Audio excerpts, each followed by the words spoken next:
यह अन्याय आजाद भारत में खत्म होने के बजाय बढ़ रहा है। और उन्होंने कहा मुर्दा लोग मिशन नहीं चलाते और जिंदा लोग रुकने नहीं देते। ये जो समस्या है मैंने आपको गिनाई, इनका परमानेंट सोल्यूशन जानना चाहते हैं आप लोग, तो इनका परमानेंट सोल्यूशन है। कल मध्य प्रदेश में उस परिवार के आंसू पूछने जा रहा हूं जिस परिवार के 3 लोगों की जान चली गई है, वो इस दुनिया में नहीं। और मोरबी के भी में जो गुजरात में हुआ, उनको भी जो है आदरांजलि भेंट करता हूं।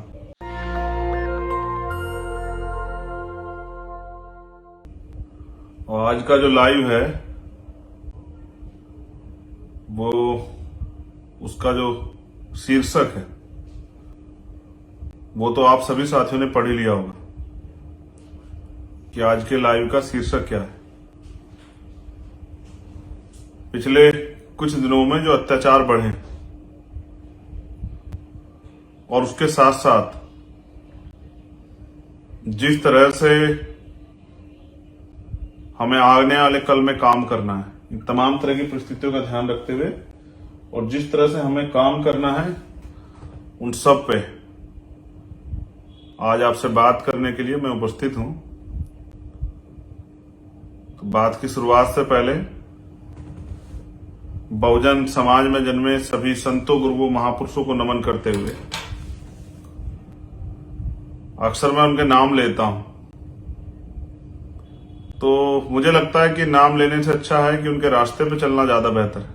जिन महापुरुषों का मैं नाम लेता हूं बेहतर जानते हैं, और मेरा प्रयास है कि उनके कारवा को, रुके हुए कारवा को हम लोग आगे बढ़ाएं। आज मेरे दो तरफ, जब आप मुझे देख रहे हैं तो आपको 2 तस्वीरें और दिखाई दे रही। 2 महानायक, एक महामना रामस्वरूप वर्मा जी और एक बाबू जगदेव प्रसाद कुशवाहा। ये वो शख्सियत हैं जिन्होंने राजनीतिक दल का निर्माण किया और संघर्ष भी किया और बलिदान दिया, जिन्होंने सिद्धांत नहीं छोड़े अपने जीवन भर। महामना रामस्वरूप वर्मा अर्जक संघ के जो संस्थापक हैं और बाबू जगदेव प्रसाद कुशवाहा एक दूसरों ने तो शहादत दी। तो मैं इन आज दोनों महापुरुषों को नमन करता हूं। और जो संत महापुरुष भी जन्मे हैं, संत श्री सतगुरु रविदास जी महाराज, तथागत बुद्ध, भगवान वाल्मीकि, गुरु नानक देव, संत कबीर, उनको भी नमन करता हूं। साथियों, मैंने तो आज बराबर में एक बड़ा सा चिट्ठा रखा है पिछले कुछ दिनों की घटनाओं का, और मैं वो आप सबके सामने रखूंगा। मैं उन कार्यकर्ताओं का भी, साथियों का भी, भाइयों का भी धन्यवाद देता हूं जो भीम आर्मी आजाद समाज पार्टी के माध्यम से काम कर रहे हैं। आज हम जो कुछ भी हैं और इतने बड़े पैमाने पे अन्याय के खिलाफ लड़ पा रहे हैं तो हमारे साथियों के संघर्ष की बदौलत है। व्यक्ति से बड़ा होता है संगठन। मैं एक अनुशासित कार्यकर्ता हूं, इसलिए सब लोगों के ऊपर अंकुश रहे, चाहे मैं हूं या नीचे के लेवल पे। इसलिए हमने अनुशासन समिति बनाई है, इसलिए हम लोगों ने समन्वय समिति बनाई है, इसलिए इन सब पे भी ये सब लोग काम करें निगरानी में। इसलिए हमने मिशन 78 बनाया कि हमारे पढ़े लिखे शिक्षित लोगों की निगरानी में सभी प्रदेश अध्यक्ष और मैं खुद भी काम करूं, क्योंकि व्यक्ति अक्सर जो है ताकत मिलने पे तानाशाह हो जाते हैं।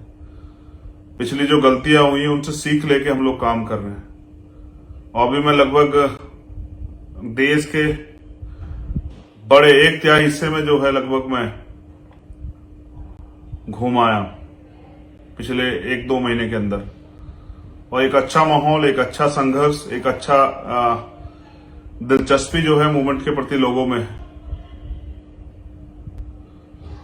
तो अब मैं सभी साथियों निवेदन करूंगा कि मेरी बात पर गौर करें कि हालात क्या है। जैसे अभी शामली की एक घटना है, दुष्कर्म का विरोध करने पर की थी महिला की हत्या, 1। फिर लखनऊ की प्लास्टर के विवाद में महिला की हत्या, 2। कासगंज के घर में घुसकर दुष्कर्म का प्रयास, 3 पर केस दर्ज। मेरठ सेना के जवान की दुष्कर्म पीड़िता पत्नी इंसाफ न मिलने पर आहत, अस्पताल में भर्ती। कानपुर पुलिस हिरासत में दलित युवक की मौत, पत्नी का आरोप पीट पीट कर मार डाला।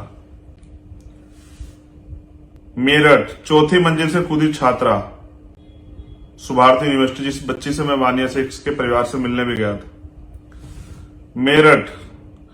मेरठ में मुख्य बहादुर युवक की पीट पीट कर हत्या, आंख भी फोड़ी।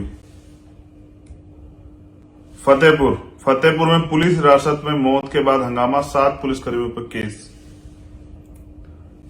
मैनपुरी पेट्रोल डालकर जलाई, दुष्कर्म पीड़ित किशोरी ने तोड़ा दम।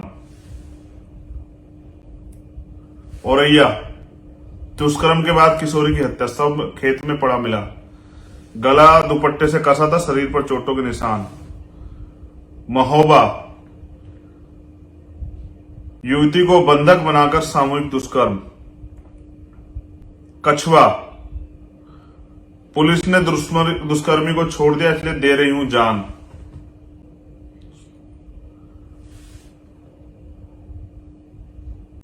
झांसी में दलित छात्रा ने किया आत्मदाह, कोहराम।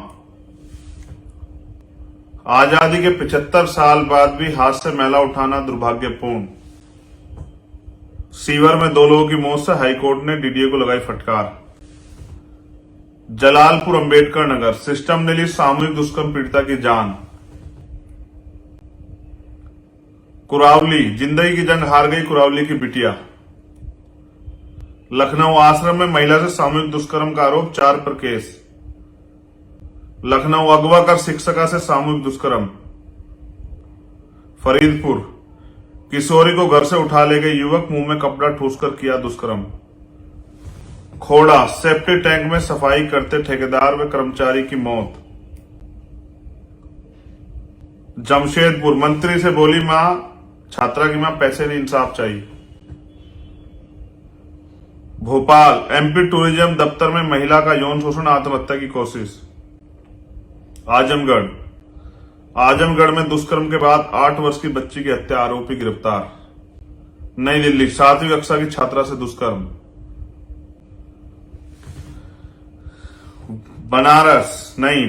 वाराणसी प्रयागराज 2 जगह खबर है, फीस वृद्धि खिलाफ जुलूस। अभी इलाहाबाद में 400% फीस बढ़ाई गई। पुणे में बड़ा हादसा, सीवर की सफाई करते 2 कर्मचारी की मौत। चाईबासा में इंजीनियर युवती से गैंगरेप। राजस्थान में स्टाम्प पेपर बेची जाती है लड़कियां, नहीं बेचने पर मां से दुष्कर्म। यूपी के जौनपुर में 15 वर्षीय प्रिया प्रजापति का शव संदिग्ध परिस्थितियों में रेल ट्रैक से मिलने, बहुत ही दुखद। और घटना है यूपी की औरैया में, जहां एक मां चीख रही और पुलिस वाले, आपने देखा होगा कि वो एक बिटिया के शव को उठा के बहुत तेजी से खाट पे भाग रहे हैं। मेरठ के कबूलपुर में जहां दलितों पर हमला हुआ, जिनमें से एक व्यक्ति की जान चली गई। अंबेडकर नगर में भीम आर्मी के कार्यकर्ता अरुण की हाथ पर बांध के हत्या की गई। औरैया में एक स्कूली छात्र को टीचर द्वारा निर्मम पिटाई से मौत। लखीमपुर खीरी में 2 दलित बहनों की दिन दहाड़े हत्या कर पेट पे लटकाया। और एक घटना जिसमें मैं कल जा रहा हूं दमोह की, जहां ट्रिपल मर्डर हुआ। मैंने ये घटना आपको इसलिए बताई कि आप ये सोचते हैं पूरे देश में आप आंदोलन चला रहे हैं, आप ये सोचते हैं कि मेरे जिले, मेरी गली में नहीं हो रहा है, मेरे गांव में नहीं हो रहा है, मेरे कस्बे में नहीं हो रहा है। लेकिन जब हम समाज को परिवार मानते हैं तो पूरे देश में तो हो रहा है कहीं ना कहीं। और इसमें से जितनी घटनाएं, 99% बेटियां बहुजन समाज की हैं। दलित, पिछड़े, आदिवासी, माइनॉरिटी, जैन, सिख, बौद्ध, पारसी, ईसाई, मुसलमान, इन्हीं की। अभी जितेंद्र मेघवाल, इंद्र मेघवाल, इनके दर्द तो भी, जख्म तो भरे भी नहीं। उसके बाद एक और साथी की वहां पेट से लटका के हत्या की गई थी। और राजस्थान में तो मैं क्या बताऊं आपको कि कि क्या हाल है। अभी गुजरात में क्या हुआ है आपने देखा, मोरबी में भ्रष्टाचार और राजनीति के भेंट चढ़ते लोग, 150 के लगभग लोगों की जान चली गई, फर्क ही नहीं पड़ता है। 2 दिन में भूल जाएंगे लोगों को चुनाव लड़ना, वहां चुनाव। मैं ये बात आपको इसलिए बता रहा हूं क्योंकि आप भी सोचते हैं कि चंद्रशेखर भाई हर घटना में आ जाए, और मैं भी सोचता हूं कि ज्यादा से ज्यादा घटनाओं में जा पाऊं, लेकिन मैं आदमी तो एक ही हूं, सब जगह तो नहीं जा सकता। इसलिए आपको अपनी क्षमता बढ़ानी पड़ेगी, आपको अपनी ताकत बढ़ानी पड़ेगी, संगठन को और मजबूत करना पड़ेगा। भीम आर्मी के लोगों को गांव तक, अंतिम गांव तक पहुंचना पड़ेगा, अंतिम गली तक, अंतिम घर तक बहुजन समाज के पहुंचना पड़ेगा। यह अन्याय आजाद भारत में खत्म होने की बजाय बढ़ रहा है। मेरा प्रयास रहता मैं सभी घटनाओं में जाऊं, लेकिन मुझ अकेले से सब नहीं होगा। आपको इतना मजबूत संगठन बनाना होगा कि वहां का शासन और प्रशासन सक्रिय रहे। ये एक अच्छी बात कि आज हजारों मुकदमे लिखे जाते हैं, जिन मामलों को गांव में पंचायत करके रफा दफा कर दिया जाता था, आज उनमें मुकदमे दर्ज होकर कार्रवाइयां होती हैं, लोग गिरफ्तार होते हैं, जेल जाते हैं, सजा होती है। इसके लिए मैं भीम आर्मी के आजाद समाज पार्टी के साथियों का धन्यवाद करता हूं, लेकिन ये उनको सजा दिलाना या घटनाओं पे जाना ये कोई परमानेंट सोल्यूशन नहीं। परमानेंट सोल्यूशन लोकतंत्र में आपके पास, स्पेशली मध्य प्रदेश और राजस्थान के साथी, वो तमाम साथी जो किन्हीं कारणों से घर बैठे हैं, मैं उनसे भी आग्रह करूंगा कि आप मेरे या वहां किसी भी अध्यक्ष या किसी कार्यकर्ता के लिए काम नहीं कर रहे हैं, आप बाबा साहब के मिशन के लिए काम कर रहे हैं। आपका जहां जहां आपका संगठन मजबूत है, वहां कमजोर वर्ग के लोगों पर अन्याय अत्याचार कम हो रहे हैं, और अन्याय अत्याचार करने वाले को एहसास हो रहा है कि उसको सरकार भी नहीं बचा पाएगी, प्रशासन भी नहीं बचा पाएगा, पुलिस भी नहीं बचा पाएगी। तो वहां सख्त कार्रवाइयां हो रही है, इसलिए लोगों में डर का माहौल बना है। और जहां आप लोग लापरवाह होकर निष्क्रिय होकर बैठे, वहां तो अन्याय बढ़ेगा बढ़ेगा। मैं लगातार, आपको याद है, मैं राजस्थान गया, मध्य प्रदेश लगातार जा रहा हूं, कल फिर मध्य प्रदेश जाऊंगा। लेकिन मैं तो ये कह रहा हूं कि इन सब जगह आप लोगों को अपने पैरों पे खड़ा होना पड़ेगा, और कोई काम नामुमकिन नहीं है। दुनिया में कोई काम ऐसा नहीं जो नामुमकिन हो। अगर आप सच्ची तमन्ना से करो तो रास्ते हजार होते, साहब काशीराम कहते हैं। और उन्होंने कहा मुर्दा लोग मिशन नहीं चलाते और जिंदा लोग रुकने नहीं देते। तो आप तो जिंदा लोग हो, आपके अंदर बल है, आपके अंदर क्रांति की ज्वाला है, आपके अंदर संघर्ष करने का मादा है। अगर आज आप अपना कैरियर छोड़ के मिशन मूवमेंट का काम कर रहे हैं, और कोई करे ना करे, जो लोग नहीं जानते उनके लिए नहीं कह रहा हूं, लोग जो जानते हैं कि ये सब चीज दांव पे लगा के काम कर रहे हैं, ना अपना दिन देखते हैं, ना रात देखते हैं, ना घर देखते हैं, परिवार देखते हैं, ना जेल देखते हैं, ना मुकदमे देखते हैं। आसान है घर पे बैठ के बात करना। हर मां चाहती है भगत सिंह और चंद्रशेखर आजाद पैदा हो, लेकिन हो पड़ोसी क्या कि उनको शहादत देनी। तो मैं इसलिए आपसे अपील कर रहा हूं, मैं तो आपके कार्य का सम्मान करता हूं दिल से। मैं 2 चीजें आपसे आज कह रहा हूं।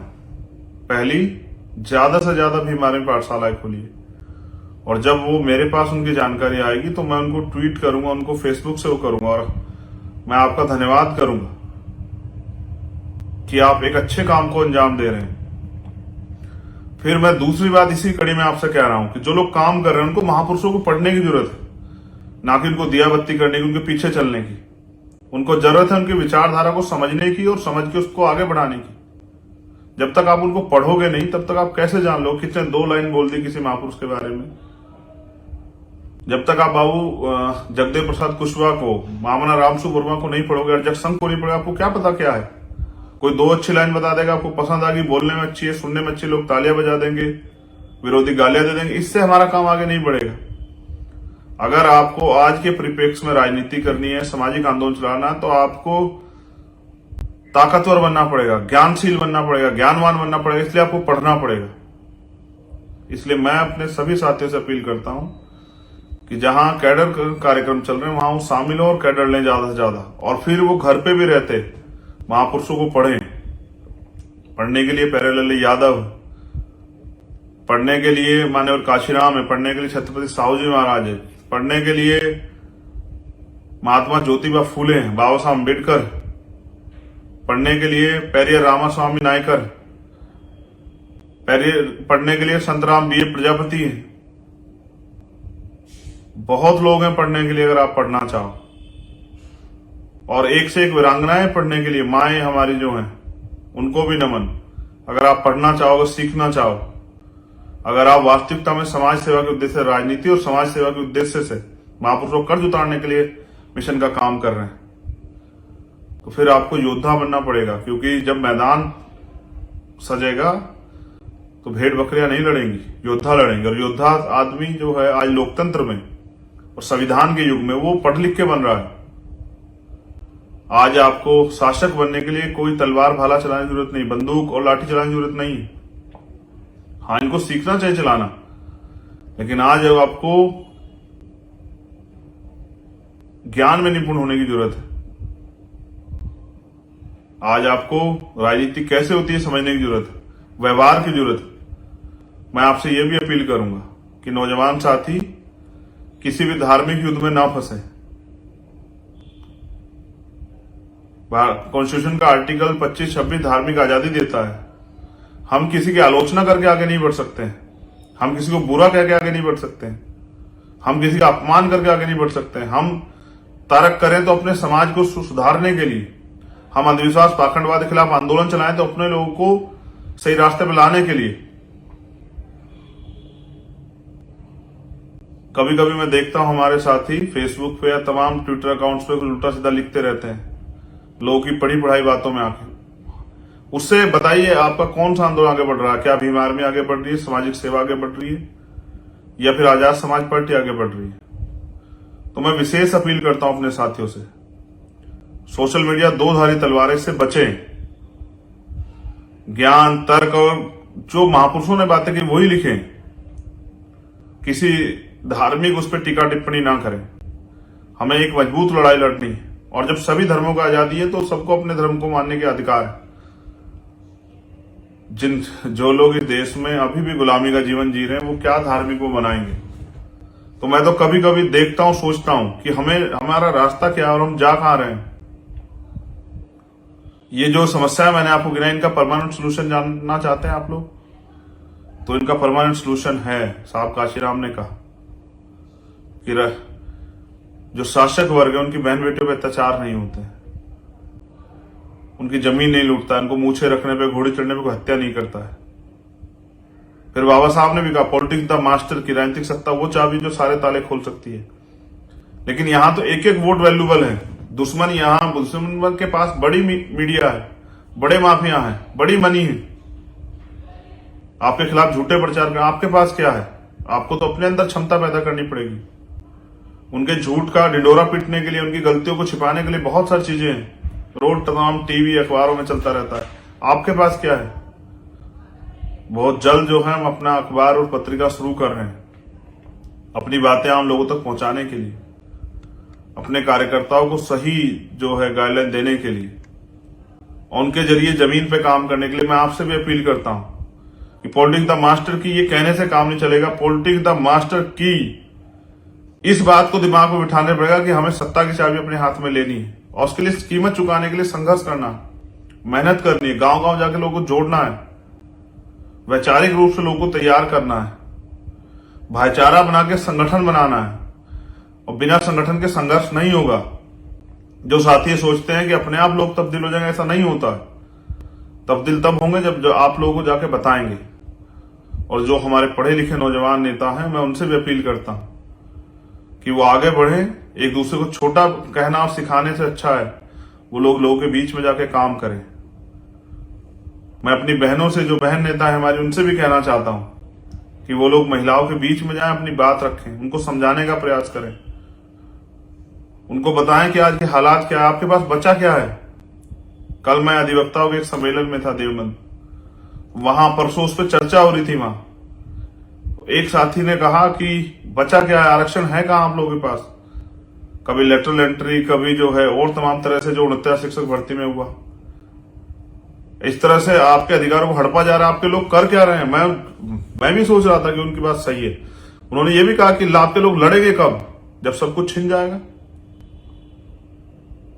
जब अगर आप बोलने को आजादी समझ रहे हैं तो चंद्रशेखर जवाब दो। तो मैंने उनसे कहा नहीं, भीम आर्मी के लोग संघर्ष कर रहे हैं, भीम आर्मी के लोग जो है समाज को तैयार कर रहे हैं, वो अपनी सामाजिक जड़ें मजबूत कर रहे हैं। इसलिए मैं आपसे कह रहा हूं कि आप जहां भी काम कर रहे हैं पूरे देश में, आप जिस भी पद पे हैं, मेरी तरह एक कार्यकर्ता बनकर अपनी जिम्मेदारी को अदा करें। मैं ये नहीं कहता अपना रोजगार छोड़ दे, रोजगार कीजिए, आप पढ़ाई करते अपनी पढ़ाई कीजिए, लेकिन जो समय आप इधर उधर घूमने में और तमाशबीन बनने में लगा रहे हैं, उस समय को आप अगर समाज पे खर्च करेंगे, मिशन पे खर्च करेंगे, इससे भी आंदोलन ताकतवर हो जाएगा। मैं ये नहीं कहता मैं ज्यादा काम करता हूं, मुझसे भी ज्यादा काम करते हैं भीम आर्मी आजाद समाज पार्टी कार्यकर्ता, लेकिन इस काम की रफ्तार बढ़ाने की जरूरत है। जैसे विरोधी अपने संगठन को मजबूत कर रहे हैं, आपको भी अपने संगठन को मजबूत करना है। ये वैचारिक लड़ाई,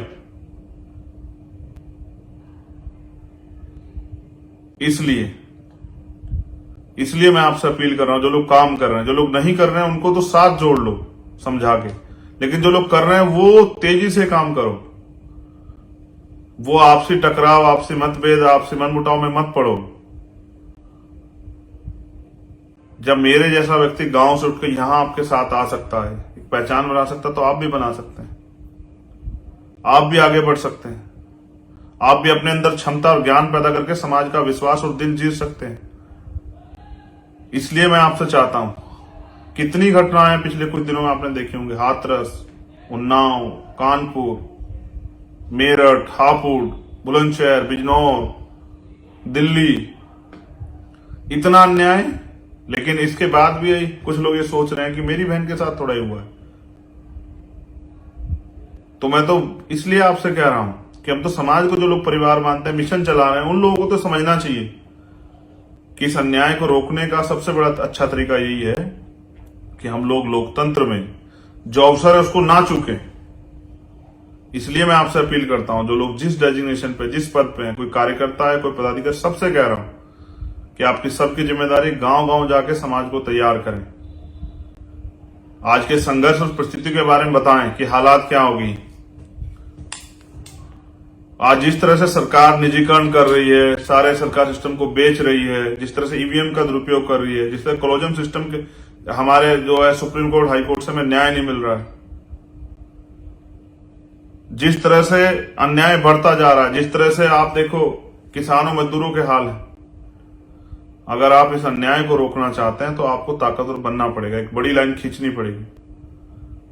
और मैं तो ये भी कहूंगा कि जो जिस तरह से दूसरी पार्टी के लोग व्यक्तिगत टिप्पणी और आलोचना करते हैं, आरोप लगाते हैं, आपसे भी कह रहा हूं, बहुजनों की एक दूसरी पार्टी है, आप उनके लोगों को भी कहना बंद करो, उन पे भी टिप्पणी मत करो। मैं तो अपने सभी साथियों से कहूंगा कि हमें कोई जरूरत नहीं उनकी टिप्पणी पर करने की, वो तो अपने आप, उनको खत्म करने के लिए तो उनके नेता ही बहुत हैं, हमारी क्या जरूरत है। और कोई किसी को खत्म नहीं कर सकता, हमें तो आगे बढ़ाना अपने काम को। जब हमारे महापुरुष हमें कह के गए तो हमें उस काम को आगे बढ़ाना। अगर हम उनके रास्ते पे चल रहे हैं तो हमें किसी पे टीका टिप्पणी नहीं करनी है, ना उनके नेताओं पे जो बहुजन समाज के दल है, ना उनके कार्यों, अपने कार्यों पे हम अच्छा बेहतर काम कर रहे हैं, ये जनता तक पहुंचाना है। और जो ठगे गए लोग हैं उनको विश्वास दिलाना है कि हम नौजवान लोग इस क्रांति की लड़ाई को बहुत मजबूती से, वैचारिक रूप से लड़ रहे हैं। आज अगर भाषा बदली है संघ की, मैंने कहा, आज मोहन भागवत कह रहे हैं कि वर्ण व्यवस्था खत्म होनी चाहिए, जाति व्यवस्था को भूल जाना चाहिए, कुएं तालाब एक होने चाहिए, शमशान एक होने चाहिए, तो ये आपके आंदोलन का बल है। लेकिन उनकी कथनी और करनी आप देख रहे हैं, वो तो कह तो रहे इस बात को बहुत दिनों से है, लेकिन वो इस पर कुछ करेंगे नहीं, क्योंकि सिर्फ आपको चुनाव नजदीक है, आपकी वोट लेनी है। जिस दिन आपसे वोट का अधिकार चला जाएगा, आपकी गली में कोई पैर नहीं रखेगा। आज आप पे वोट है, इसलिए आपके पैर भी छुए जाते हैं, आपके पैर भी दबाए जाते हैं, आपके पैर भी धोए जाते हैं। लेकिन क्या मैं इन परेशानियों को गिनाता रहूं आपको? क्या इन दर्द पे आप लोग रोते रहे? क्या आप लोकतंत्र में, आजाद भारत में, जब तक आजाद नहीं थे तब तक तो अलग बात थी, लेकिन अब तो आजाद अवसर है। 2 हाथ, 2 आंख, 2 पैर, 2 कान, सारी चीजें तो बराबर दी हैं, दिमाग भी आप पे बराबर, फिर आप पीछे क्यों? इसलिए मैं आपसे कह रहा हूं कि आपको कुदरत ने जिन लोगों को 2 हाथ, 2 पैर, 2 आंख दिए हैं, 2 कान दिए हैं, एक अच्छा स्वस्थ शरीर दिया है, वो किसी से कमजोर नहीं। अगर वो आज पीछे है तो अपनी वजह से, या फिर जो अवसर की असमानता इस देश में है, तो उस असमानता को खत्म नहीं करोगे तो आने वाली पीढ़ी भी इसका शिकार होती रहेगी।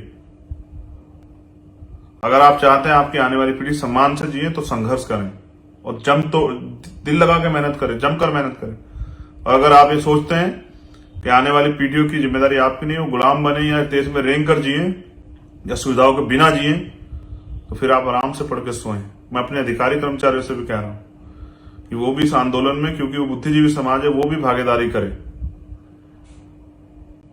अब निर्णायक लड़ाई, इस निर्णायक लड़ाई में भीमार में आजाद समाज पार्टी के लोग बहुत मजबूती से संघर्ष कर रहे हैं। उनको आपकी जरूरत है, आपके गाइडेंस की जरूरत है, आपके अनुभव की जरूरत है। किसी कारण वो आप तक नहीं पहुंच पा रहे, तो आप जो है, मैं अपने अधिकारी कर्मचारी, आप पहुंचने का काम कीजिए, आप कोशिश कीजिए।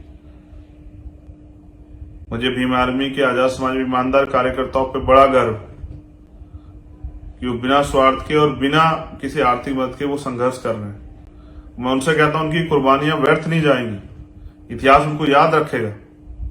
आज जिस तरह से पुराने संघर्षशील महापुरुषों को याद रखा जाता है, आपका संघर्ष आपको यादगार बनाएगा, दुनिया में मरने के बाद भी जिंदा रखेगा।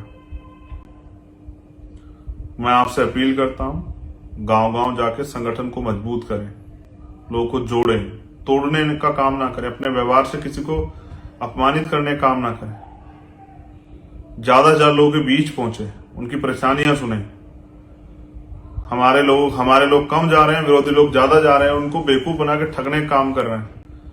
हमारे लोगों को हम अपने दलों से जोड़ के उनकी वोट को लेकर उनके खिलाफ ही जो है काम कर रहे हैं, और हमारे लोगों को जानकारी नहीं है। इसलिए आपको उनके बीच में जाना है। मैं दिल्ली के साथियों से भी कहना चाहूंगा कि वो भी अब तेजी से काम करें। अवसर आपको दोबारा नहीं मिलेगा। आज आपके पास नाम है, प्लेटफॉर्म है, संघर्ष है, पहचान है, इसका फायदा उठाएं। मैं हरियाणा के साथियों से को भी कहना चाहूंगा, मैं मध्य प्रदेश, राजस्थान के साथियों को कहना चाहूंगा, मैं छत्तीसगढ़, झारखंड के साथियों को कहना चाहूंगा, मैं उत्तराखंड और यूपी के एक साथी कहना चाहूंगा, मैं हिमाचल के साथियों को कहना चाहूंगा कि अपनी पहचान का प्रयोग करें, फायदा उठा और समाज को तैयार करें। आप पे विश्वास है लोगों का, इस विश्वास को और मजबूत करें।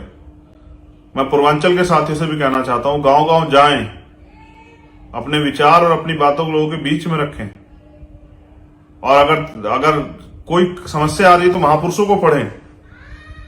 मैंने 2 महापुरुषों के फोटो आज अपने साथ इसलिए लगाए कि आपको एहसास हो, जातियां आपके महापुरुषों ने नहीं बनाई, आपके लिए नहीं बनाई, जातियां तो आपको बांटने के लिए बनाई।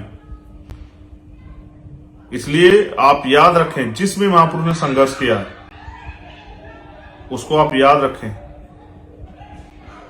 आज के दिन हम सरदार पटेल जी को भी नमन कर रहे हैं, क्योंकि उनका भी एक बहुत बड़ा योगदान है बाबा साहब के साथ।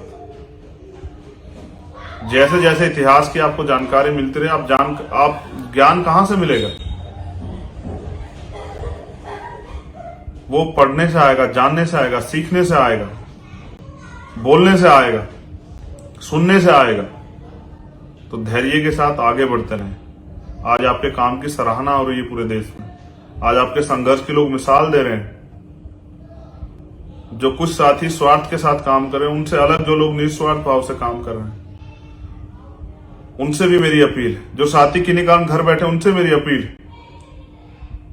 जो किसी कारण से मान सम्मान की बात सोच के छोड़ के बैठ गए, उनसे मेरी अपील है कि वो आए और मिलकर काम करें और अपनी ताकत को मजबूत करें।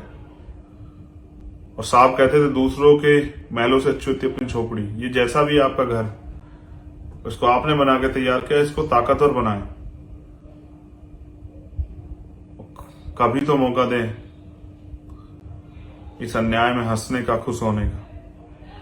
लेकिन असली हंसी और असली ताकत तब आएगी जब इस देश में शोषित वंचित वर्ग के लोगों को समानता का जीवन, सुविधाओं का जीवन, अधिकारों के साथ जीवन और भारतीय संविधान को पूर्ण रूप से लागू कराया जाएगा, तब असली लड़ाई पूरी होगी।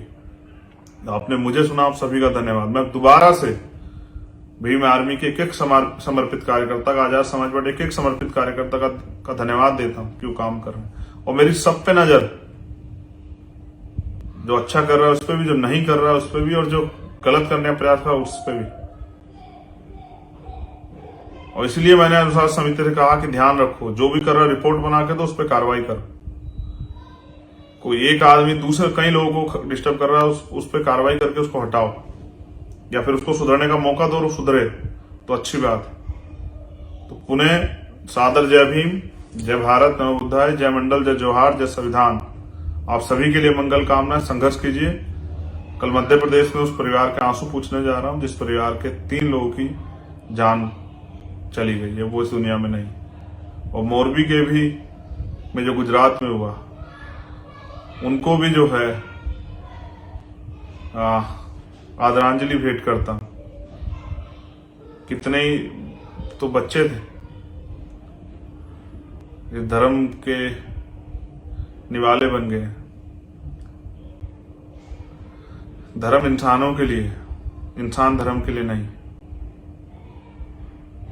लोगों को राजनीति करने का मौका मिलेगा, लेकिन आपको, जिनके बच्चे चले गए उनके आंसू कौन पूछे? कोई लौटा देगा क्या? जिनके पिता चले गए, जिनकी माएं चली गई, कहां से लेके आएंगे?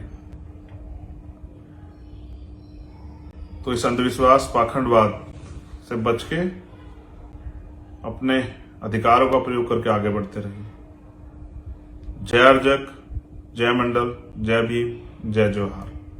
नेशनल दस्तक की आपसे गुजारिश है कि अगर इसको बचाना चाहते हैं तो नेशनल दस्तक को सब्सक्राइब करने के लिए रेड कलर के सब्सक्राइब बटन को दबाएं, फिर बेल आइकन की घंटी दबाएं। नेशनल दस्तक को बचाने के लिए बहुत जरूरी है कि हर खबर को शेयर करें, लाइक करें, कमेंट जरूर करें।